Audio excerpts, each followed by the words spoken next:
श्री गुरुदेव दत्त. श्री गुरुचरित्र अध्याय 17वा. मंदबुद्धीच्या मुलास ज्ञानप्राप्ती. ओम श्री गणेशाय नमः. श्री सरस्वत्यै नमः. श्री गुरुभ्यो नमः. श्री कुलदेवताये नमः. सिद्धयोगी नामधारकाला म्हणाले, नामधारका, तू खरोखर श्रेष्ठ गुरुभक्त आहेस हे पाहून माझ्या मनाला विशेष आनंद होत आहे. पाऊस सुरू होण्या अगोदर त्याची पूर्वसूचना देणारा वारा वाहू लागतो, त्याप्रमाणे श्री गुरुचरित्र श्रवण करण्याची तुझी तीव्र इच्छा ही तुझ्या दैन्यनाशाचे पूर्वचिन्ह आहे. हे श्री गुरुचरित्र म्हणजे साक्षात कामधेनूच आहे, ते मी तुला सविस्तर सांगतो, ते तू एकाग्र चित्ताने श्रवण कर. कृष्णावेणी नद्यांच्या तीरावरील भिल्लवडी क्षेत्राच्या पश्चिम तीरावर औदुंबर हे तीर्थक्षेत्र आहे.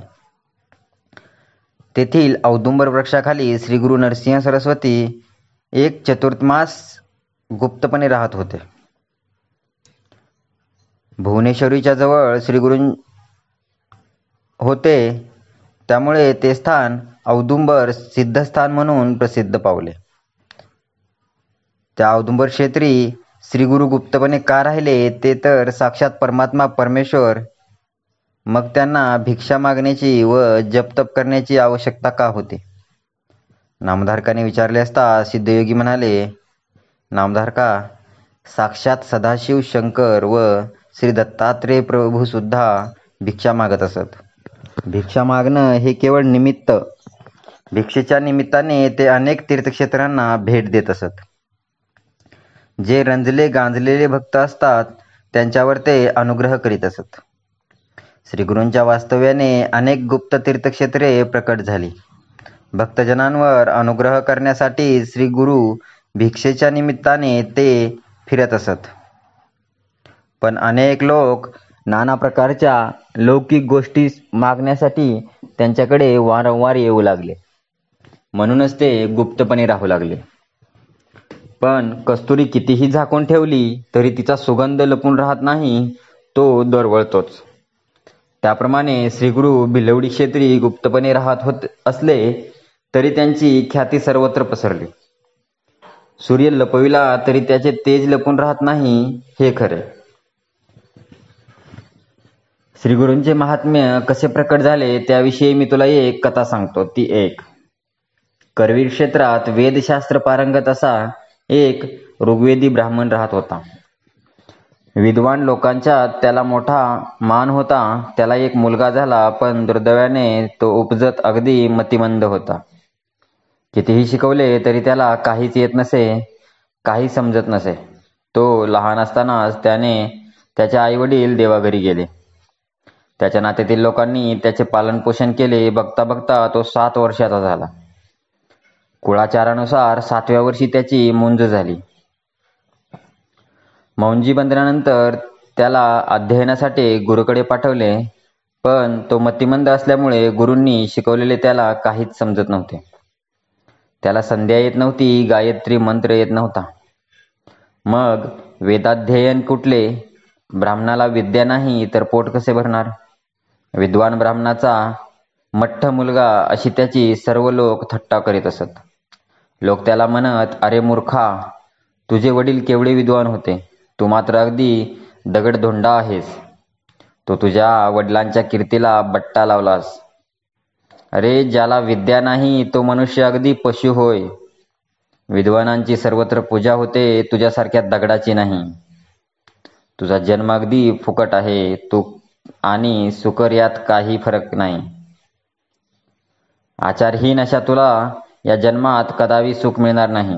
मृत्यूनंतर तुला नरकातच जावे लागेल. असले लाजिरवाने जिने जगण्यापेक्षा तू मरत का नाहीस?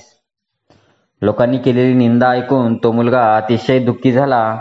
तो लोकांना म्हणाला, मी गतजन्मी विद्या दान केले नाही, म्हणून मला या जन्मात विद्याभ्यास जमत नाही. त्याला मी तरी काय करणार? आता तुम्हीच काहीतरी उपाय करा. त्यावर लोक हसून म्हणाले, आता तुला पुढच्या जन्मीच विद्या येईल, या जन्मी तू भीक मागून जग. लोकांनी केलेली ही निंदा ऐकून तो मुलगा अतिशय दुःखी झाला. त्याने गाव सोडले. तो रानावनातून फिरत चालला. मूर्ख म्हणून जिवंत राहण्यापेक्षा आपण प्राण द्यावा, मरून जावे, असे त्याने ठरवले. आत्महत्येचा विचार करीत फिरत फिरत कृष्णा नदीच्या काठावर भिलवडी गावी आला. तेथे नदीच्या पलीकडे भुवनेश्वरी देवीचे सुंदर मंदिर होते.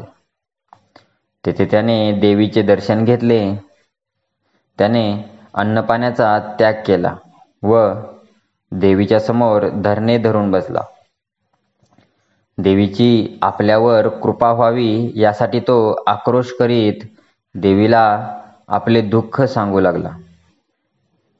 हे जगतमाते, सर्व जगाने माझी हेटाळणी केली, माझी उपेक्षा केली, पण तू तरी माझ्यावर कृपा कर. मला दूर लोटू नकोस. 3 दिवस लोटले तरी पण देवीची आपल्यावर कृपा होत नाही, ती प्रसन्न होत नाही. हे पाहून त्याला अतिशय दुःख झाले.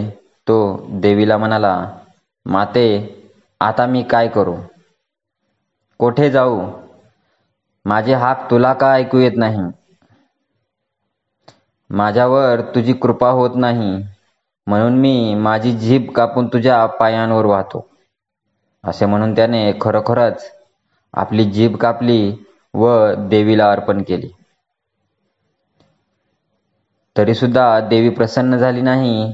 तेव्हा तो देवीला कळवळून म्हणाला,